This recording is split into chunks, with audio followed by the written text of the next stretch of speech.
Ashamaa harka fuunii hordoftoota keenya kan biyya keessa biyya alaa teessanii nu daawwachaa jirtan yooyyaa jennee har'a kabaja keessummaa sagantaa CMN irraa isinii dabru keessummaa kootii wajjin wal barnootaaf garuma isheetiin isin dabarsaa.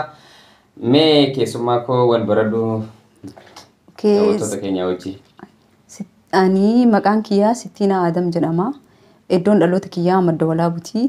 Mana barumsa sadarkaa lammaffaas tokkoffaas achumatti baradhee gara yuunivarsiitii Jimmaa galee achirraan ammoo giraajuweetii godhee gara magaalaa Kaayiroo dhufe.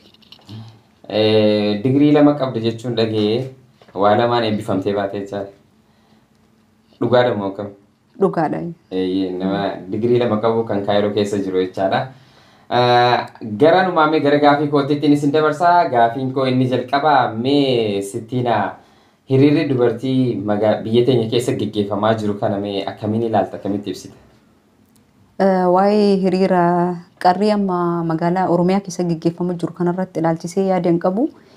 Qarreen Oromiyaa sababbiin isiin hiriira kana gaggeessuu dandeesseef yeroo jalqabaatiif Itoophiyaa keessatti hiriirri dubartii hin ba'amu ture. Kanaafuu hin beekamne ture beekte. Sababbiin isaan irraa ka'anii dhiyeessaniif gudeeddaa dubartii gudeedu jira. Manatti dhufanii gudeedanii alatti ammoo yeroo isaan hiriira bahanitti ilmaan isaanii irraa ajjeesanii ijoollee umriin isaanii waggaa 10 gadi haadha abbaa manaa isaanii irraa ajjeesanii kanuma kana ilaalchisee qarreen Oromiyaa hiriira kana akka baatuuf murteeffattee hiriira kana baati. Dhugaadha. Hiriirri kun ka baate isiin qarreen Oromiyaa keessaa kun ammoo godinoota Harargee ispeeshaalii warreen godinoota Harargee jiran irra caalaa qeerroo qarree godinoota Harargee jiraniif bahee godinooti biraa ammoo hin baane. Maaliifii kunillee bahuu qaban irra walirra laaluun qabanii godinni Wallaggaa, Arsii, Baalee, Boorana, Gujii ilaalatee qarreen hiriiraan baane bahuu qabanii tokko ta'anii mootummaa gabroonfataa kana ofirraa fonqolchuu qaban jedha. Kanaafuu qarreen Oromiyaa iddoo biraa jiranillee ni akka bahan jedha. Mee garuma gaafii itti aanutti si dabarsaa. Gaafiin itti aanu waraanni mootummaa afaanis poolisiin akkamitti dubartii irratti dhukaasu, waraana qawwee dhukaasu. Mee kana akkamitti ilaaltati? Gama kiyyaan qawween dubartiirra dhukaafamu kuni gama kiyyaan waan akka aadaa Oromoo safuu Oromoo keessallee hin jiru. Dubartiin kabajaa qabdi. Kanaafuu dursi dubartiin waan hundaafuu hin dursiti jedhee yaada. Kanaafuu karra dhukaafamu kun sheemidha. Hanga yeroo ammaatti takka dhukaafamee hin beeku. Amma mootummaa biyyi kanaan dubartiirra dhukaasuun eegalamee jira. Kun dubartiirra dhukaafamuu hin qabu jedha. Akka safuulleetti dhagee hin beeku kun waan ta'uu qabu miti. Akka heera mootummaa irratti jechuudha mirgi dimokiraasii kan iteef keessaa tokko hiriira nagaa bahudha. Hiriira nagaa isaan bahan kana dhukaasaan deebii kannaaf jira jechuudha mootummaan kun. Biyya biraa keessatti namni yoo nufi hiriira bahee dhukaasni deebiin ta'u yookaanis ati yoo hiriira baate diina mootummaa kanaati jechuudha. Namni garuu rakkina isaa rakkina irra gaheerraa kan ka'e dubartiin gudeedamuu irraa kan kaate miidhaalee garaagaraa isii irra gahaa jiru osoo ilaalaa argitu san beeksisu dubartiin kun jechuudha addunyaatti akka sagaleen isaanii kun dhageessisuuf jechuuf bahanii garuu abiyyi waraanaan jechuudha ajjeesuudhaan deebii waan kanaa deebisuuf jira jechuudha. Saniifuu mee gama gaafii isa sadaffaatti si dabarsaa. Mee gaheen dubartootni mootummaa abiyyi yookaan bulchiinsa abiyyi kana keessa qaban maali jettee ibsitanii? Gaheen dubartooti Oromoo mootummaa biyyi kana keessa qaban baay'ee xiqqaadha.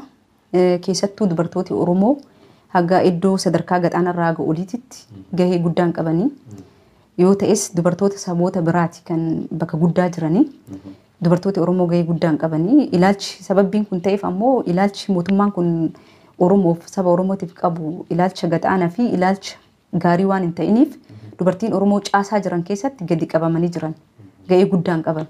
Kun ammoo ilaalcha inni Oromoof qaburraa kan ka'e dubartii Oromoollee kaan ajjeesaa kaan maal godhaa bakka dalagaatitti illee gadi qabummaa jira.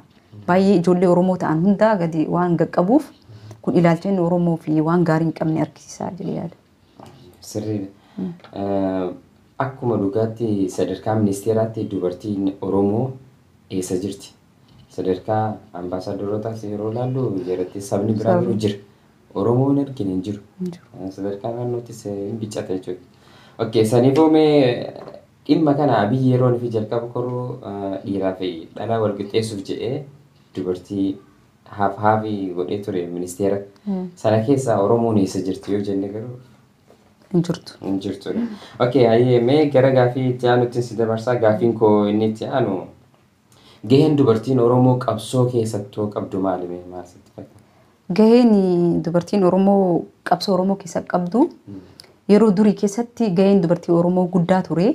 Akka qarree durii yoo fudhannee dubartiin Oromoo gahee guddaa gochaa turte. Tan akka aslii Oromoo faan, tan akka Daraartuu Roobaa, Raggaatuu Roobaa tuniin gahee guddaa taphataa turanii. Akka gahee amma keessa jirutti gaheen dubartii Oromoo xiqqaadha jedhee yaada. Maaliif xiqqaadha jedhee yaada gaheen guddaa ka taphatan dubartoota Oromoo keessaa warreen amma maqaasiidha lamii gahee guddaa taphatanii jiranii. Amma garuu xiqqaadha jedhee yaada.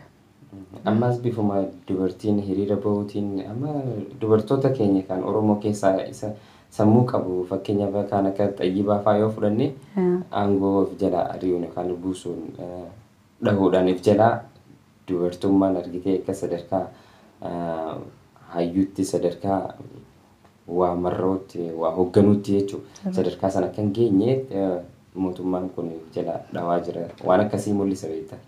Okay, inni biraa dubartoonni amma hayyummaa qaban bifuma danda'aniin hiriira bahuun waan tokko dhageessisaa jiranii biyya keessa garaagaraatti iddoo garaagaraatti hiriira bahuun osoo waraanni kun yoo hiriira baane hin dhumnaa yoo hiriira baane ni hidhamnaa yoo hiriira baane mootummaan kun nun dhiisuu osuma beekanii lubbuu isaanii qaalii kana wareega kannanii bahanii bahuu jiran dubartiin. Saniifuu kunis waan jajjabeeffamuu qabu biyya keessaas ta'e biyya alaattis hiriirri akkasitti deemaa jiru kuni waan jajjabeeffamuu qabu. Mee ammas garuma gaafii itti aanutti si dabarsaa gaafiin koo kan itti aanu dhumarratti mee ati dhaamsi dubartootaaf qabdu maali akka biyya keessaas biyya alaas hundaaf oolu maali? Dhaamsi dubartootaaf qabu dubartoonni Oromoo taa'uun qabanii qabsoo kana qeerroo Oromoo waliin wal qixa geggeessuu qabanii.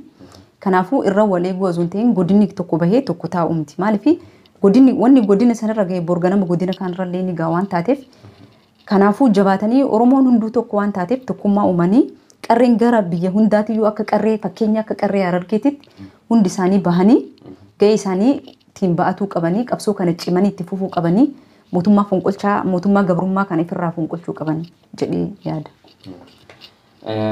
Baay'ee galatoomii ibsa bal'aa nuuf kenniteef ibsa kee kana qilleensa irra si oolchina.